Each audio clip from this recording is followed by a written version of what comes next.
Welcome. आज हम एक ऐसी कहानी जानेंगे जो हर भारतीय घर से जुड़ी है। आज हम एशियन पेंट्स के बारे में जानेंगे, एक ब्रांड जो शायद आपकी दीवारों पर भी होगा। इसके रंगों ने न सिर्फ घरों को सजाया है, बल्कि हर परिवार की यादों में भी अपनी जगह बनाई है। दशकों से हर घर कुछ कहता है, हमें याद दिलाता रहा है कि हमारे घर कहानियां कहते हैं, जिनमें अक्सर एशियन पेंट्स का रंग होता है। हर दीवार, हर कोना किसी न किसी याद को संजोए हुए है। 1942 में मुंबई के एक छोटे से गैरेज में 4 दोस्तों द्वारा स्थापित एशियन पेंट्स ने बहुत ही साधारण शुरुआत की थी। आज यह भारत की सबसे बड़ी और एशिया की तीसरी सबसे बड़ी पेंट कंपनी बन गई है। 50% से अधिक मार्केट शेयर के साथ यह डेकोरेटिव पेंट सेगमेंट में लीडर है। इसका मतलब है कि हर दूसरा घर एशियन पेंट्स के रंगों से सजा है। कंपनी ने सिर्फ पेंट्स तक खुद को सीमित नहीं रखा, बल्कि home decor, waterproofing, modular kitchen और अन्य क्षेत्रों में भी अपनी पहचान बनाई है। इससे ग्राहकों को एक ही जगह पर कई समाधान मिलते हैं।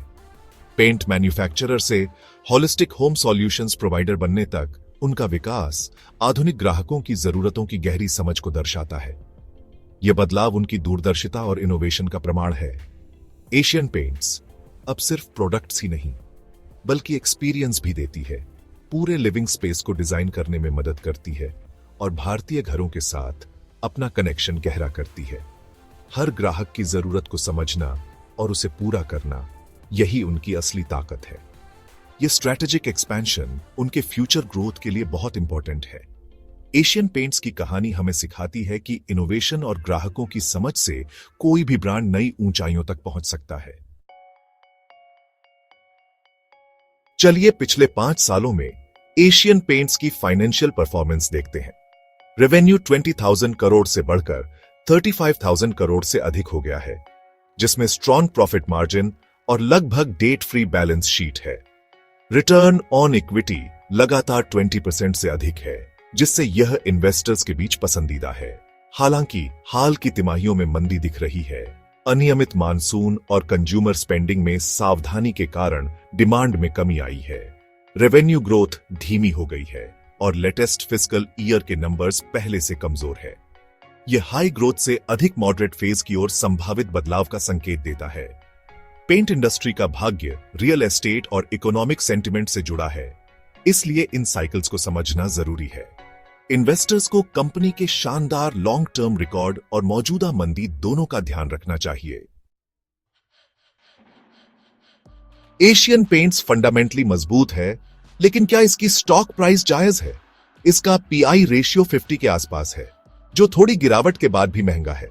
बर्गर पेंट्स जैसे मार्केट लीडर्स भी हाई वैल्यूएशन पर ट्रेड करते हैं, लेकिन नई कंपटीशन बढ़ रही है।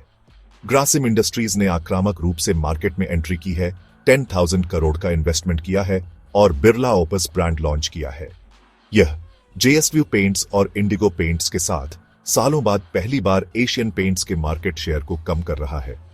बढ़ती कंपटीशन एशियन पेंट्स को एडवर्टाइजिंग पर अधिक खर्च करने या डिस्काउंट देने के लिए मजबूर कर सकती है, जिससे मार्जिन पर दबाव पड़ेगा।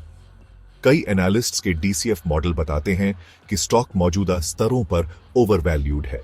अप्रतिबंधित डोमिनेंस का युग समाप्त हो रहा है और इन्वेस्टर्स प्रीमियम वैल्यूएशन का फिर से मूल्यांकन कर रहे हैं। कंपेटिटिव लैंडस्केप तेजी से बदल रहा है। एशियन पेंट्स को अपनी रणनीति में बदलाव करना होगा, ताकि वह इस नई चुनौती का सामना कर सके और अपनी बाजार स्थिति को बनाए रख सके। निवेशकों को भी सतर्क रहना होगा और कंपनी के प्रदर्शन पर नजर रखनी होगी। यह देखना दिलचस्प होगा कि एशियन पेंट्स इस प्रतिस्पर्धात्मक माहौल में कैसे टिकता है। क्या यह कंपनी अपनी पुरानी प्रतिष्ठा को बनाए रख पाएगी या नई चुनौतियों के सामने झुक जाएगी? समय ही बताएगा। इंडियन पेंट मार्केट 70,000 करोड़ से अधिक का है, जिसमें 75% डेकोरेटिव सेगमेंट में है, जो एशियन पेंट्स का मुख्य क्षेत्र है। लॉन्ग टर्म ड्राइवर्स में बढ़ती इनकम, शहरीकरण, छोटे रीपेंट साइकिल्स और गवर्नमेंट हाउसिंग इनिशिएटिव्स शामिल हैं। लेकिन FY25 चुनौतियां लेकर आता है। डिमांड धीमी हो रही है, ग्रामीण रिकवरी में देरी हो रही है और शहरी कंज्यूमर्स सतर्क हैं। रॉ मटेरियल कॉस्ट्स, खासकर क्रूड ऑयल डेरिवेटिव्स, अस्थिर हैं, जिससे मार्जिन पर असर पड़ता है। करेंसी में फ्लक्चुएशन से और अनिश्चितता बढ़ती है, क्योंकि कुछ इनपुट्स इंपोर्ट किए जाते हैं। इन चुनौतियों के बावजूद भारत की युवा आबादी और infrastructure push long term growth का वादा करते हैं। प्रति व्यक्ति पेंट कंजम्पशन अभी भी कम है, जो अनऑर्गेनाइज्ड प्लेयर्स के लिए एक लंबा रास्ता तय करने का अवसर देता है। एशियन पेंट्स अच्छी स्थिति में है, लेकिन इसे शॉर्ट टर्म वॉलेटिलिटी से निपटना होगा। चलिए एशियन पेंट्स का एक क्विक स्वॉट एनालिसिस करते हैं। स्ट्रेंथ्स, बेजोड़ ब्रांड इक्विटी, विशाल डिस्ट्रीब्यूशन और एक debt free cash rich balance sheet. Weaknesses, premium valuation से सेफ्टी मार्जिन कम रहता है और अर्निंग्स साइक्लिकल है, जो रियल एस्टेट और इकोनॉमिक हेल्थ से जुड़ी है। अपॉर्चुनिटीज, होम डेकोर, वाटरप्रूफिंग और रूरल मार्केट्स में विस्तार से ग्रोथ और क्रॉस सेलिंग को बढ़ावा मिल सकता है। थ्रेट्स, ग्रासिम की आक्रामक एंट्री से प्राइस वॉर शुरू हो सकता है, जिससे सभी प्लेयर्स के लिए मार्जिन कम हो जाएंगे। अस्थिर रॉ मटेरियल की कीमतें लगातार एक रिस्क बनी हुई हैं। एशियन पेंट्स का गहरा नेटवर्क और ब्रांड इसे एक बढ़त देता है, लेकिन लैंडस्केप बदल रहा है। इन्वेस्टर्स को मार्जिन प्रेशर और मार्केट शेयर चेंजेस पर नजर रखनी चाहिए। कंपनी की अनुकूलन क्षमता ही उसके भविष्य का निर्धारण करेगी। एशियन पेंट्स के लिए मुख्य जोखिम क्या है? पहला, डिमांड रिस्क। विवेकाधीन खर्च में लंबे समय तक मंदी से सेल्स और ग्रोथ को नुकसान हो सकता है। दूसरा, इनपुट कॉस्ट रिस्क। अस्थिर क्रूड ऑयल और पिगमेंट की कीमतें मार्जिन को कम कर सकती हैं, खासकर बढ़ती कंपटीशन के कारण प्राइस हाइक सीमित हो जाती है। तीसरा, कंपटीशन रिस्क। ग्रासिम की एंट्री स्थायी रूप से इंडस्ट्री प्रॉफिट मार्जिन को कम कर सकती है। चौथा, करेंसी रिस्क। कमजोर रुपया इंपोर्टेड रॉ मटेरियल को महंगा बनाता है, जिससे अनिश्चितता बढ़ती है। हालांकि एशियन पेंट्स इन जोखिमों को अच्छी तरह से मैनेज करता है, लेकिन इन्हें खत्म नहीं किया जा सकता। इन्वेस्टर्स को इन 4 जोखिमों डिमांड, इनपुट कॉस्ट, कंपटीशन और करेंसी को ध्यान में रखना चाहिए। बदलते मार्केट में सतर्कता महत्वपूर्ण है। चलिए Q4 FY25 के लेटेस्ट रिजल्ट्स देखते हैं। एशियन पेंट्स ने कमजोर डिमांड और नई कंपटीशन के कारण रेवेन्यू और प्रॉफिट में साल दर साल गिरावट दर्ज की। ग्रासिम के बिरला ओपस को कम कीमतों पर लॉन्च करने से एशियन पेंट्स को मार्केटिंग बढ़ानी पड़ रही है। चुनौतियों के बावजूद कंपनी ने फाइनल डिविडेंड की घोषणा की, जिससे शेयर होल्डर्स को फायदा हुआ। हालांकि कमजोर नतीजों से स्टॉक प्राइस पर दबाव पड़ा है। अधिकांश एनालिस्ट्स अब हाई वैल्यूएशन और बढ़ते जोखिमों के कारण स्टॉक को होल्ड या सेल रेट करते हैं। कंसेंसस टारगेट प्राइस मौजूदा स्तरों से नीचे है, जो लिमिटेड अपसाइड का संकेत देते हैं। विशेषज्ञ समुदाय का रुख बुलिश से सतर्क हो गया है। क्या आपको अभी एशियन पेंट्स में इन्वेस्ट करना चाहिए? यह सवाल हर इन्वेस्टर के मन में है, खासकर जब मार्केट में अनिश्चितता और फ्लक्चुएशंस बना हुआ है।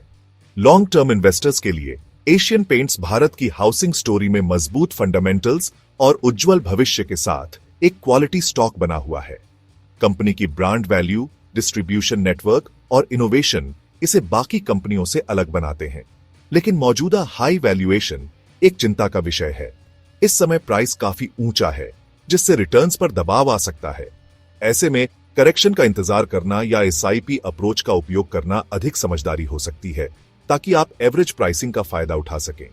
शॉर्ट टर्म या नए इन्वेस्टर्स के लिए धीमी ग्रोथ और कड़ी कंपटीशन जैसी चुनौतियां स्टॉक को दबाव में रख सकती हैं।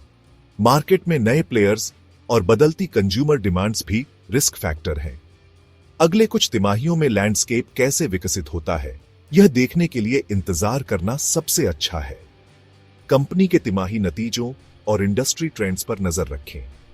एशियन पेंट्स एक मोड़ पर है, फंडामेंटली मजबूत, लेकिन निकट अवधि की वास्तविक चुनौतियों का सामना कर रहा है। कंपनी की रणनीति और मैनेजमेंट की क्षमता पर भरोसा जरूरी है। लॉन्ग टर्म बिलीवर्स धीरे धीरे जमा कर सकते हैं, दूसरों को सतर्क रहना चाहिए।